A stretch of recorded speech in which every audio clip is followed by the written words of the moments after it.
First வந்து எல்லாருக்கும் thanks சொல்றதுக்கு முன்னாடி முதல்ல தப்பா நினைச்சுக்காங்க. முருகராஜ் சார், உங்க ஷோல இருந்து ஒரு 5 செகண்ட்ஸ் டைம் எடுத்துக்கிறேன். நான் முதல்ல ப்ரெஸ் எல்லாருக்குமே ரொம்ப நன்றி. இன்னைக்கு காலைல கூட விமர்சனம்லாம் பார்த்து நிறைய பேர் ஃபோன் பண்ணாங்க. Thank you for your support for Thillu Mullu. ரொம்ப நன்றி, சந்தோஷமா இருக்கு. என்னன்னா, ஒரு ரெசிக்னேஷன் லெட்டரை வச்சுட்டு இது சைனீஸ்ல எழுதிருக்கு அப்படின்னு சொல்றது வந்து ஒரு லைனா போட்டு இதுக்கு எப்படி கிளாப் பண்றாங்க அப்படின்லாம் வந்து பயங்கரமா எழுதிருக்கீங்க. ரொம்ப நன்றி, தேங்க்யூ ஸோ மச். ரொம்ப சந்தோஷமா இருக்கு. இந்த டைம்லயே யாயாவுடைய ஆடியோ லான்ச் வந்துருச்சு. யாயா எப்படி ஆரம்பிச்சதுன்னா, நான் வந்து சொன்னா புரியாது அண்ட் தில்லுமுல்லு ஷூட்டிங்ல வந்து பாத்தீங்கன்னா ஒரு 8 மாசத்துக்கு ஒருத்தர் என்னை ஃபாலோ பண்ணிட்டு இருக்காரு, படம் பண்ணும் அப்படின்ட்டு.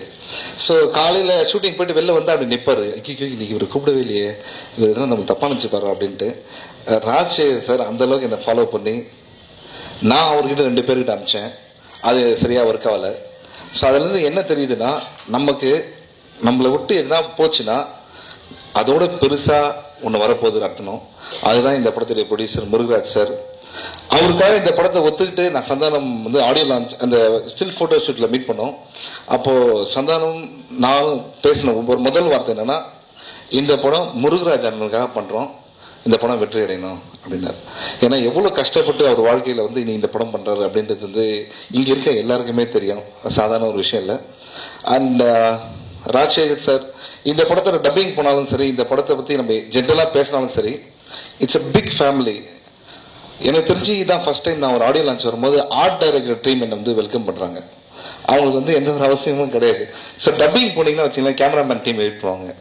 ஸோ எல்லாருமே கும்பலா இருப்பாங்க. ஏன்னா எல்லா நல்ல மக்களும் சேர்ந்தா ஆட்டோமேட்டிக்கா நல்லது நடக்கும் அப்படின்ற ஒரு பெரிய நம்பிக்கை இருக்கு எனக்கு. அண்ட் இன்னொரு முக்கியமான விஷயம், ஒவ்வொரு படம் நம்ம பண்ணும்போது நிறைய விஷயம் கற்றுப்போம். அதில் நான் இந்த படத்தில் வந்து ஒரு ஹாலிவுட் ஸ்டாரோட ஒர்க் பண்ண எக்ஸ்பீரியன்ஸ் எனக்கு கிடைச்சது. அது என்ன, பவர் ஸ்டார் தான். அது என்னன்னா, எப்படின்னா நம்ம வந்து வேற ஒரு லாங்குவேஜோட ஸ்டார், ஒரு ஹாலிவுட் ஸ்டார் ஒர்க் பண்ணும்போது எப்படின்னா, அவங்க என்ன மாதிரி மைண்ட் செட்டில் இருக்காங்கன்னு நமக்கு தெரியாது. நானும் அவரோட ஷூட் பண்ணுவோம், எனக்கு மைண்ட் செட் நான் சரி ஃப்ரீக்வன்சி வருமா போகுமா ஒன்றுமே புரியல. ஒரு நாள் வந்து ஒரே சீனு, நான் உங்க பர்மிஷன் கேட்டே சொல்லிடுறேன் சார். நான் ரோட்ல நடந்து வர மாதிரி அவர் வந்து இந்த படத்துல வந்து ஃபர்ஸ்ட் அவர் கேரக்டர் வந்து யூரோப்பியன் மாடலா பண்ணியிருக்காரு, ஃபேஷன் மாடலா பண்ணியிருக்காரு. அவரு இந்த படத்துல அவர் மாடலிங்ல வந்து கலக்கியிருக்காரு. அப்போ ரோட்ல நடந்து வருவோம், அவர் வந்து இந்த டைட்டானிக் அந்த ஜாக் ஹேர் ஸ்டைல் இருப்பாரு. அப்போ நான் வந்து அவர்கிட்ட கேட்பேன், என்ன சோகமா வரீங்க? எல்லாமே அந்த பையன் தான்ப்பா. யாருன்னு? சேவாக். இதுதான் டைலாக். ஒட்டி நகர்ல ஹெவி டிராபிக் போயிட்டு இருக்கு, நான் ஓடி வரேன். என்னென்ன இப்படி வரீங்க சோகமா? எல்லாமே அவன் தான்ப்பா. யாருன்னு? அதான் அந்த கேசவன் அப்படின்ட்டாரு. நான் வந்து ஆக்சுவலா நான் வந்து யோசிக்கிறேன், ஒருத்தர் சேவாக எப்படா கேசவன் சொல்லுங்க, தோனின்னு சொல்லலாம், இல்ல டிராவிடன் சொல்லலாம், சேவாக கேசவன். நானும் ரொம்ப நேரம் யோசிச்சு பாருங்க, ஒரு மைண்ட் எப்படி ஒர்க் பண்ணும் அப்படின்னு. அதுக்கப்புறம் நான் வந்து தனியா ஒரு பேப்பர் பணம் எடுத்து எழுதி எல்லாம் பார்க்கும்போது சேவாக் கேசவ் அப்படின்ட்டு அவரே திருப்பிட்டாரு போல இருக்கு அப்படின்ற மாதிரிலாம் நினைச்சேன். ஸோ அது மாதிரி ஒரு பெரிய எக்ஸ்பீரியன்ஸ் எனக்கு இந்த படத்துல கிடைச்சது. இப்போ அவர் வந்து சம் அபிஷியல் ட்ரிப்பா எங்க இருக்காரு சார்? எங்க இருக்கு? ஓகே, டெல்லிக்கு ஒரு மீட்டிங் போயிருக்காரு அப்படின்னு சொன்னாரு.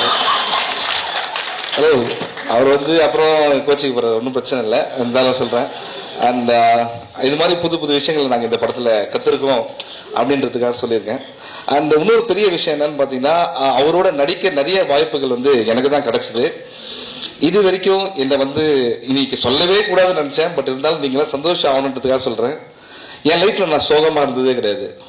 ஒரே ஒரு நாள் ஆல்மோஸ்ட் எனக்கு கண்ணு கலங்குற மாதிரி ஆயிடுச்சு அவர் கூட நடிக்கும் போது. என்னன்னா, காலையில போறேன், ஃபர்ஸ்ட் டே ஷூட்டிங் பண்ணும்போது ஒரு போட்டோ எடுத்தோம்.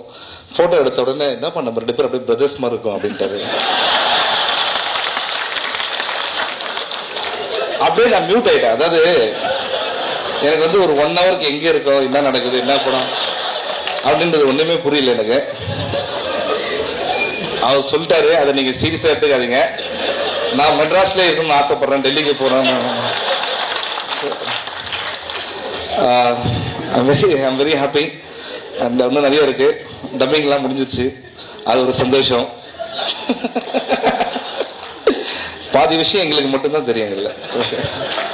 அண்ட் இந்த படத்தை பத்தி நான் இன்னொரு விஷயம் சொல்லி ஆனோம். என்னுடைய ஃப்ரெண்டு சந்தானம், இது ஏன் நான் என் ஃப்ரெண்டு சந்தானம், நண்பன் சந்தானம், இது வரைக்கும் நான் யாருமே எல்லா ஃப்ரெண்ட்ஸும் ஏன் சொல்லணும், ஒரு ஃப்ரெண்டை பற்றி சொல்றேன்னா என் நண்பன் சந்தானம்னு சொல்லி ஆகணும்.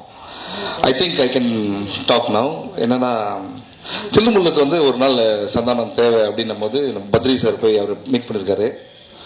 சந்தானம் இப்போ எந்த அளவுக்கு பிஸியாக இருக்காரு அப்படின்னா, இன்னைக்கு நான் கேட்டேன், பிரதர் வந்துடுறீங்களே அப்படின்னேன். டெஃபினட்டாக 200% வந்துடுறேன் அப்படின்னாரு.